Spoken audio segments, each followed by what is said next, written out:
أهلا بيكم في فيلم جديد من قناة فيلم في السهرة.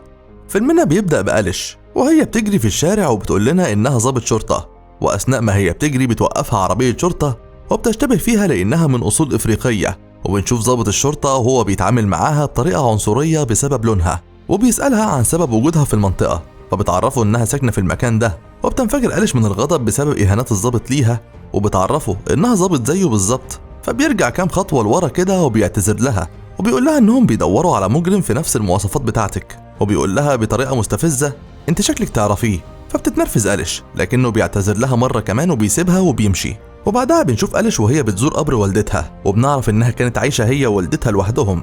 ولما بتروح أليش الشغل بتاعها بتقابل صاحبها كيف اللي بيفضل يحمسها لما بياخد باله انها محبطه جدا. وبعدها بيلبسوا القميص الواقي من الرصاص وبيعلقوا الكاميرا فيه عشان يصوروا كل احداث اليوم، وبتنزل أليش وكيف عشان يبداوا اليوم بتاعهم، وبياخدوا عربيه الشرطه وبيتحركوا بيها في احياء المدينه، وبيكون شكل الحي مهجور. فبتسال أليش كيف مين ممكن يسكن في مكان زي ده، فبيقول لها بعد الحي ما بقى مهجور ما بقاش بيسكن فيه غير العصابات والمجرمين، وبيقول لها كمان ان المكان ده خطر جدا والشرطه مش بتدخل الحي ده غير في الكوارث. وبعدها بينزل من العربيه عشان يشرب قهوه، وبيشوف على الجنب التاني عصابه واقفه وبيكون وسطهم ميسي، وبنعرف انها مرات زعيم مافيا وتاجر مخدرات. ولما بيروح كيف السوبر ماركت عشان يشرب القهوه بيلاقي صاحب المكان بيساله لو كان جاي يحقق في الجريمه اللي حصلت في المكان امبارح، لكنه بيقول له انه جاي يشرب قهوه بس مش اكتر. وبتنزل أليش من العربيه وبتلاقي طفل قاعد على الارض، فبتروح تتكلم معاه لكنه بيطلع ابن ميسي مرات زعيم المافيا. وبتروح ميسي بسرعه لابنها لما بتشوفه بيتكلم مع الشرطه، وبتقول لها أليش انه ما عملش حاجه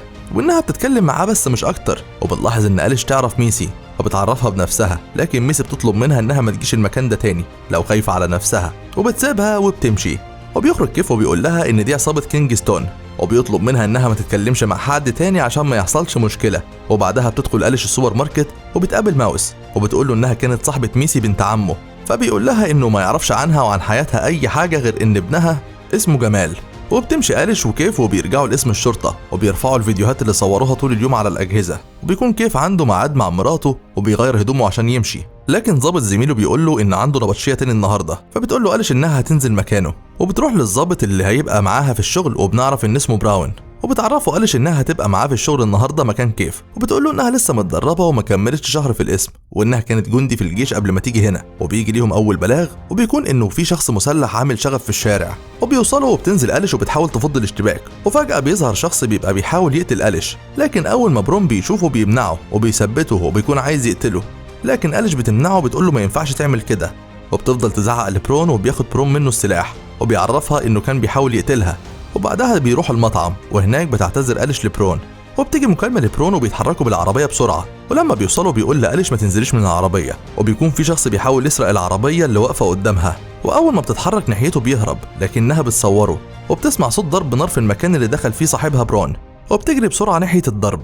وبنشوف برون واقف مع العصابة وبيكون في واحد مقتول وبيقتلوا واحد كمان، وبرون واقف، وأول ما بيشوفوا أليش بيضربوا عليها نار، فبتقع على الارض وبيروحوا بسرعه عشان ياخدوا منها الكاميرا. وبنشوف براون وهو بيزعق لصاحبه مالون لما بيقول له انت جايب معاك ظابط ليه، فبيقول له برون ان ده مش وقته، انت قتلت ظابط شرطه. وبيتفقوا ان برون هيقول ان عصابه تربيل كانت مستهدفاهم وقتلوا أليش وخدوا منها الكاميرا، وبرون قدر يهرب.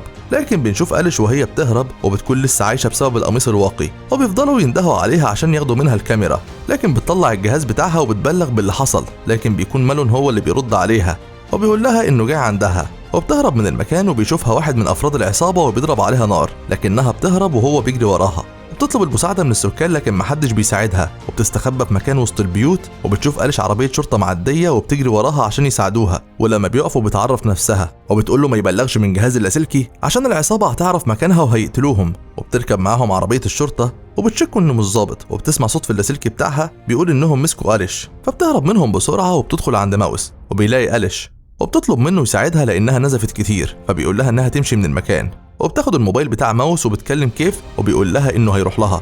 وبيكون ماوس بلغ الشرطه لما حس بخطر، ولما بتوصل الشرطه بتدور على أليش وبتكون مستخبيه، وبيتاكدوا ان ماوس مش مجرم، وبيقول لهم انه كان خايف فطلب النجده. وبيوصل كيف وبيعرف اللي حصل، وبتكون أليش بتنزف من الجرح بتاعها، وبتقول له انها هتبلغ بالجريمه، لكنه بيقول لها بلاش تعمل كده عشان مستقبلها. وبتشك فيه وبتاخد منه السلاح وبتهدده انها هتقتله لو ما اعترفش باللي حصل. فبيقول لها ان مالون وبرون بياخدوا المخدرات اللي بيمسكوها من العصابات وبيتاجروا بيها، وبتضربه أليش وبتهرب بالعربية وبتروح عند ماوس البيت وبتطلب يساعدها وبتحكي له عن كل حاجة، وبيقول لها انه خايف لان الشخص اللي اتقتل يبقى ابن اخو زعيم المافيا وبيكون اسمه زيرو. بتقول له أليش انها هتفضل قاعدة في المكان لحد الليل عشان تعرف تهرب. وبنشوف مأمورة مركز الشرطة في مكان الحادثة وبتشوف جثة زيرو، فبيقول لها مالون ان الضابط أليش هي اللي قتلته، وبيقول برون ان هو اللي تولى التحقيق في الجريمة دي. وبنشوف رايوس زعيم المافيا اللي بيوصل لمكان الحادثة وبيطلب من الشرطة انه يشوف جثة زيرو، وبيقول له برون انه ممنوع يلمس الجثة. وبيقول رايوس ان اللي قتل ابن اخوه هي عصابة تريبل، لكن مالون بيقول له ان اللي قتل زيرو الضابط أليش، وبيقول للعصابة بتاعته يقتلوا أليش وبيبعت صورتها على موبايلات العصابة. وبيشوف الصورة جمال ابن رايوس، وبنشوف مالون وهو بيهدد كيف انه هيقتله لان هو اللي هرب أليش، لكن بيقول له ان أليش ما تعرفش اي حد في المكان تروح له، لكنه شافها بتتكلم مع ماوس اللي شغال في السوبر ماركت، وبيروح عشان يشوف الكاميرات المحل وبيلاقي أليش كانت موجودة في المكان فعلا، وبيعرف عنوان ماوس عشان يمسك أليش. وبيكون رايوس بيكلم زعيم العصابة تريبل وبيطلب منهم انهم يتحركوا من المدينة براحتهم عشان يقبضوا على أليش، لكنه بيقول له معاك لحد الفجر. وبتبدأ العصابة تدور على أليش، وبيكون جمال بيحاول يقتل أليش لما شافها موجودة عند ماوس، لكن ماوس بيمنعه، فبيقول له جمال انها هي اللي قتلت زيرو وان ابوه بعت صورتها للعصابة عشان يقتلوه.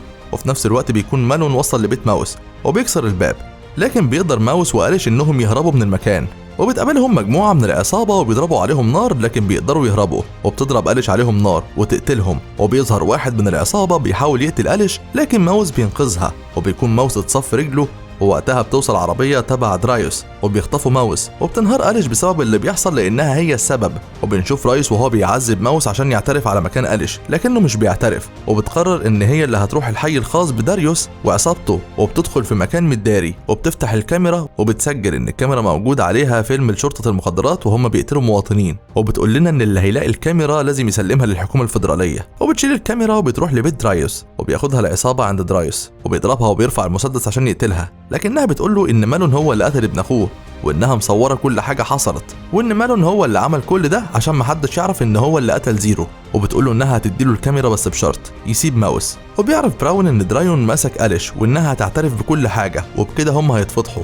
والمأمور بتكون بعتت قوه عشان تنقذ أليش من درايوس، وبنلاقي أليش وهي بتدي الكاميرا لرجاله درايوس عشان يفرغوها. وبتوصل الشرطه لبيت رايوس وبيكون اتأكدوا ان مالون هو اللي قتل زيرو، فبيطلب من رجالته يفكوا ماوس وأليش، وبيتفق مع أليش انها تساعده عشان يقتل مالون، لكن الشرطه بتكون هجمت على المكان وبتضرب عليهم نار، وبتهرب أليش من السرداب اللي بتكون فتحته ميسي. وبنشوف رجاله رايوس وهم بيموتوا واحد ورا التاني، وبنلاقي مالون هجم على رايوس فبيقول له انه عرف كل حاجه وانه لازم يقتله، لكن مالون بيقتل رايوس. وبنشوف واحد من رجاله مالون وهو بيقتل براون بأمر من مالون، وبتكون الشرطه قبضت على أليش وبيهددها الضابط انه هيقتلها، فبتقول له انها مسجله كل حاجه على الكاميرا، لكن بيتقدر الضابط بسرعه عشان ما ياخدش الكاميرا، وبيهجم على أليش لكنها بتقتله، وبتهرب هي وماوس من المكان، وبتدي ماوس الكاميرا عشان يوصلها لاسم الشرطه. وبيقدر فعلا ماوس يهرب من الحي بعد ما بيلبس لبس الشرطه وبياخد عربيه وبيهرب بيها، وبيهجم مالون على أليش. بنشوف ماوس واصل لاسم الشرطه وبيرفع الفيديوهات، وبنلاقي أليش وهي بتضرب مالون والناس بتتفرج عليهم، وبيكون مالون بيحاول يوصل للمسدس بتاعه عشان يقتل أليش، لكن ميسي بتلحقه